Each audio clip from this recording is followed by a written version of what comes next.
बिहार के robin hood पूर्व DGP Gupteshwar Pandey राजनीति में आ चुके हैं। उन्होंने जेडीयू की सदस्यता ले ली है और पूरी संभावना है कि आने वाले विधानसभा चुनाव में वो बक्सर सदर सीट से चुनाव लड़ेंगे।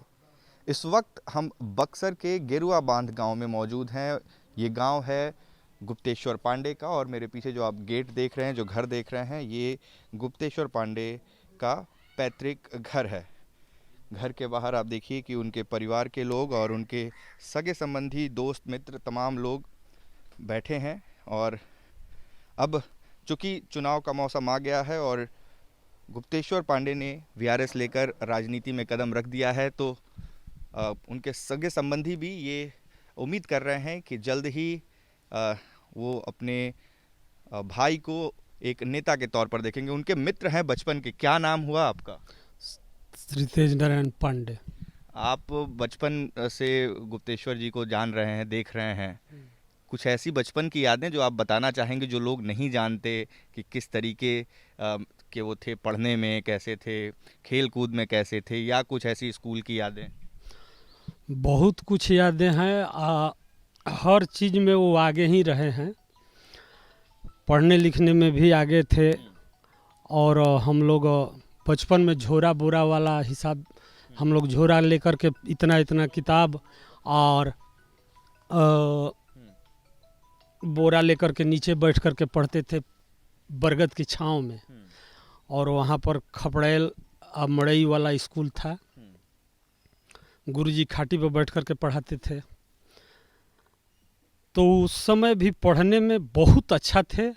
आज भी हम लोगों की कॉपी गुरुजी उनवास के विंध्याचल दुबे जी ने अभी हम लोगों की कॉपी रखे हैं अपने यहाँ। इतने साल पुराने हम तीनों आदमी की कॉपी। इसके बाद में वहाँ से फिर हम लोग हरपुर मिडिल स्कूल में गए, अयोध्या में। स्कूल आपका कितना दूर था? इस गांव से, घर से कितना दूर? प्राइमरी स्कूल यहाँ से 1 किलोमीटर 1.5 किलोमीटर के लगभग, 1.25 किलोमीटर मान लीजिए, इतना था। और इसके बाद मिडिल स्कूल तो 4 किलोमीटर के लगभग हो जाएगा, 4-5 किलोमीटर वहाँ जाते थे। पैदल ही जाते थे? साइकिल थी कि नहीं थी? साइकिल कुछ नहीं था उस समय। चप्पल जूता भी नहीं था, हाफ पैंट था, एक शर्ट था और यही झोरा बोरा वहाँ भी लेकर के हम लोग जाते थे। और वहाँ पर एक नींव का छांव था, नींव के छांव में बैठ करके हम लोग पढ़ाई वहाँ पर करते थे। जैसा कि मुखिया जी भी वहीं से के प्रोडक्ट हैं, मिडिल स्कूल हरपुर से। नींव की छांव में पढ़ते पढ़ते आपके जो साथी हैं वो बिहार में पुलिस महकमे के सबसे ऊंचे पद तक पहुंच गए और अब राजनीति में आ गए हैं। तो आते हैं तो मिलते हैं या बड़े आदमी हो गए? आज तक कभी भी गांव से कटे नहीं हैं। हमेशा महीने में 2 बार 3 बार भी गांव पर आते थे और इस मिट्टी से उनका बड़ी लगाव था, जो कि आज तक लगे हुए हैं इस मिट्टी से और कभी भी इस मिट्टी को नकारे नहीं हैं। आप लोगों को याद करते हैं कि नहीं? हमेशा याद करते हैं। क्या मैंने कभी ना कभी दिन भर में निश्चित है कि 2 बार 1 बार तो मोबाइल पर भी बात हो जाता है। वैसे तो हम पहले साथ में भी घूमे फिरे करते थे वहाँ उनके साथ में। एसपी गिरी में भी आईजी डीआईजी जब भी रहे तो हम उनके साथ रहते थे। साथ ही रहते थे आप? अधिकांश तो हम अपना समय उन्हीं के साथ बिताए हैं। तो लड़ाई झगड़ा करते थे बचपन में? क्योंकि अभी बहुत बार वो गुस्सा हो जाते हैं। अभी जब सुशांत सिंह मामले पर काफ़ी वो गुस्से में थे, तो बचपन से ऐसे थे गुस्से वाले? या बचपन में गुस्से वाले कभी किसी से झगड़े नहीं हुआ था। कोई रिकॉर्ड ऐसा नहीं है कि जो बता दे कि गांव में कभी भी बचपन से लेकर के और विद्यालय कॉलेज तक कभी किसी से झगड़ा किए हैं, ऐसी कोई रिकॉर्ड नहीं है। कुछ और मित्र हैं उनके बचपन के। क्या नाम हुआ आपका? विजय कुमार पांडे। विजय जी, ये बताइए कि क्या है गुप्तेश्वर जी की कुछ यादें हैं आपकी? जब आप स्कूल में उनके साथ जाते रहे होंगे तो क्या, कैसे थे पढ़ने लिखने में और कैसे विद्यार्थी थे? पढ़ने में बहुत अच्छे थे।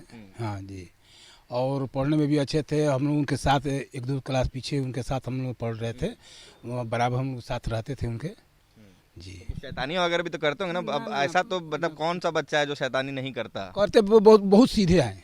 अच्छा, बहुत सीधे हैं, सबसे मिलजुल कर रहते हैं सर जी।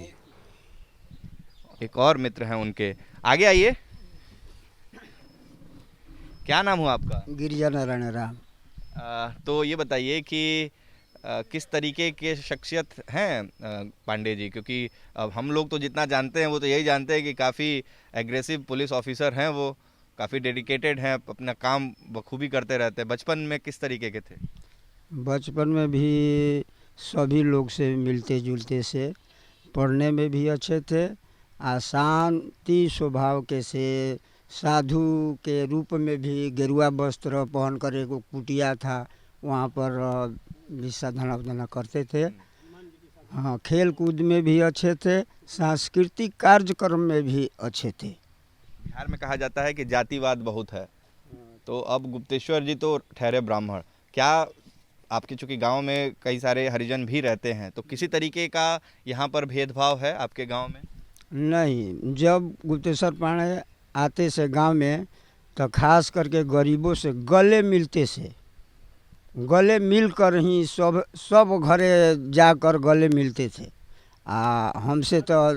हमसे तो आज भी पहले से भी उनका एगो खासियत हमसे ज़्यादा लगाव रहता है, लेकिन जिसे लगाव नहीं है तो वो गांव में घूम घूम कर आते हैं आज भी, तो सब हरिजनों से 2-4 घर जादू है, गले मिल कर जाते हैं यहाँ से।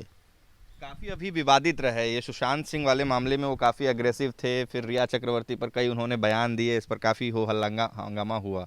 अब राजनीति में आ गए हैं तो उम्मीद करेंगे कि एक अच्छे नेता बने वो? जी हम लोग खूब करेंगे कि अच्छे नेता बनेंगे। और जीतने की उम्मीद है उनके? जी जीतने की उम्मीद है।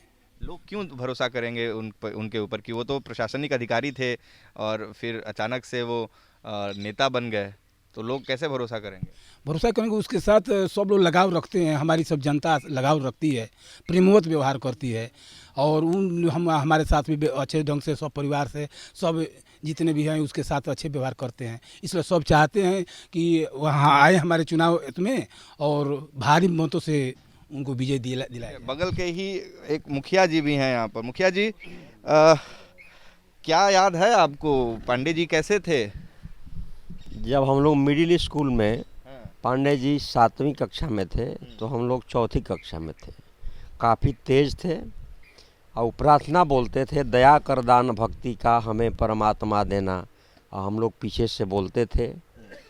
हम लोगों के गुरुजी थे रामायण साहू जी, वो खटिया पर बैठ करके हम लोगों को पढ़ाते थे, छड़ी ले करके हम लोग नीचे बोरा पर बैठते थे।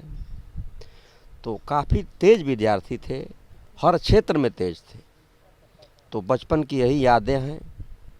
हम लोग भी उनसे मिले जुले हैं, प्रशासन में भी गए हैं, उनसे मिले जुले। मिलते हैं कि नहीं? चूँकि डीजीपी हो गए तो बहुत बड़े आदमी हो गए, तो आप लोग को याद रखते हैं कि नहीं रखते हैं? अभी तो 1 हफ्ता से डीजीपी का पद छोड़े हैं लगभग, लेकिन उस क्रम में भी मैं आपको याद दिलाता हूँ कि हम मुजफ्फरपुर गए थे, वहाँ पर वो डीआईजी थे और एक डोम जाति आया, वहाँ पर डोम था जाति का। वो बोला कि सर हमारा सुअर चोरी हो गया है। तो सुअर चोरी हो गया है तो थानेदार को बोले, तो थानेदार सीरियस नहीं लिया इसको। वो बोला कि सुअर का चोरी क्या, हम लोग क्या करेंगे। उस समय वो दिल्ली में थे, वो फ़ोन कर दिया उनको डायरेक्ट, और वहाँ से थानेदार को बोले कि ये बताओ बेटा कि डोम के घर में सोना नहीं ना चोरी होगा, सुअर ना चोरी होगा, तो सुअर 24 घंटे में तुम खुजवा दो। दरोगा जी 24 घंटे में उनके आदेश पर सुअर लेकर के उसके घर में सुपुर्द कर दिए। तो इस तरह के पदाधिकारी रहे हैं, और गांव में जब आते हैं तो सबसे मिलते जुलते हैं। नेता कैसे साबित होंगे, क्या उम्मीद है? नेता तो साबित हो चुके हैं।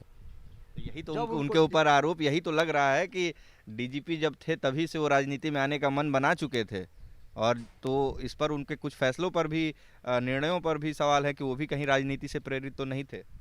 नहीं, ऐसा कुछ बात नहीं है। उस समय तो प्रशासनिक पदाधिकारी थे, उनका कर्तव्य था, उस संवेदनशीलता के तहत अपना काम किए। सुशांत मामले में तो उनका ड्यूटी था काम करना, उसमें को राजनीति से नहीं जोड़ा जाए। राजनीति से क्या मतलब है?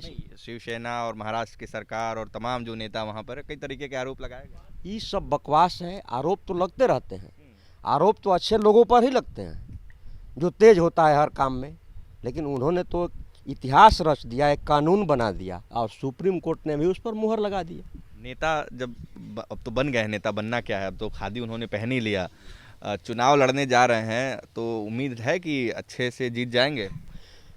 चुनाव लड़ेंगे बक्सर से तो उनकी ऐतिहासिक जीत होगी।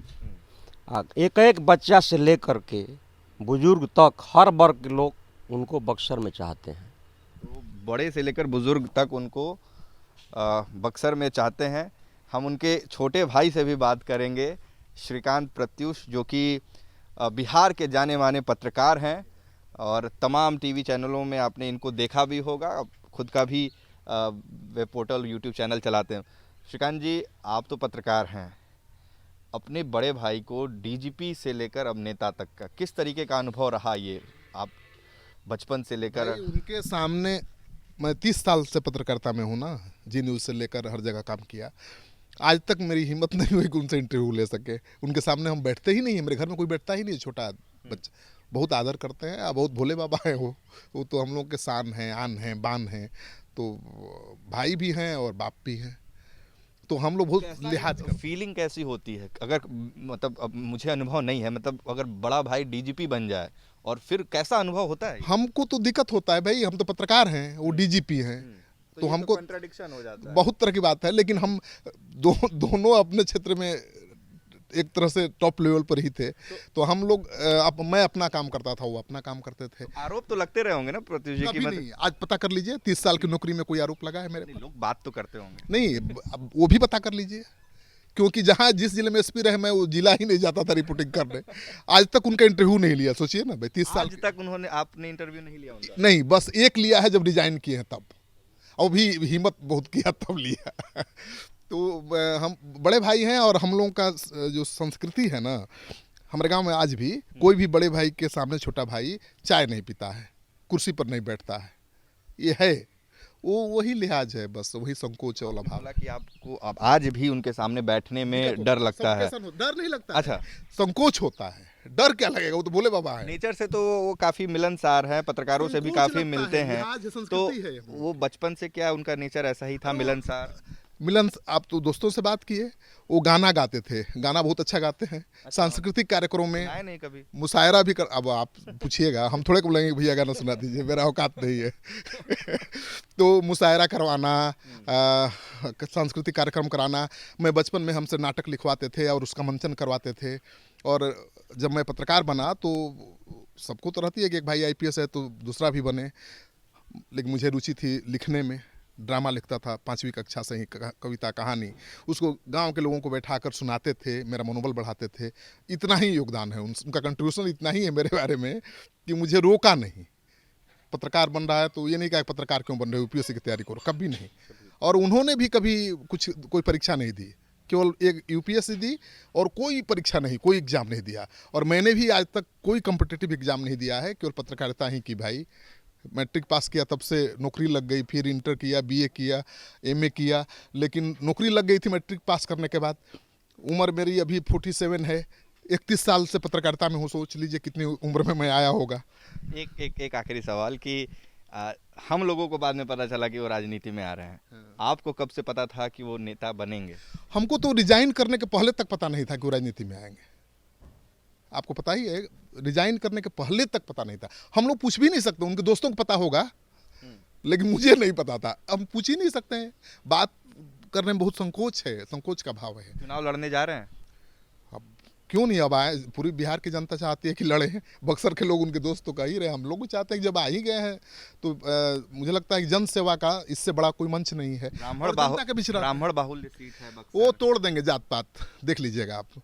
पहली बार बिहार में उम्मीदवार होंगे, पहली बार बिहार में शुरुआत होगी ऐसी राजनीति की जहां कोई जाति का बंधन नहीं होगा, देख लीजिएगा, क्योंकि उनको सारे जाति के लोग बहुत प्यार करते हैं। तो जात पात के बंधन को तोड़ देंगे गुप्तेश्वर पांडे, ये कहना है उनके छोटे भाई श्रीकांत प्रत्युष का।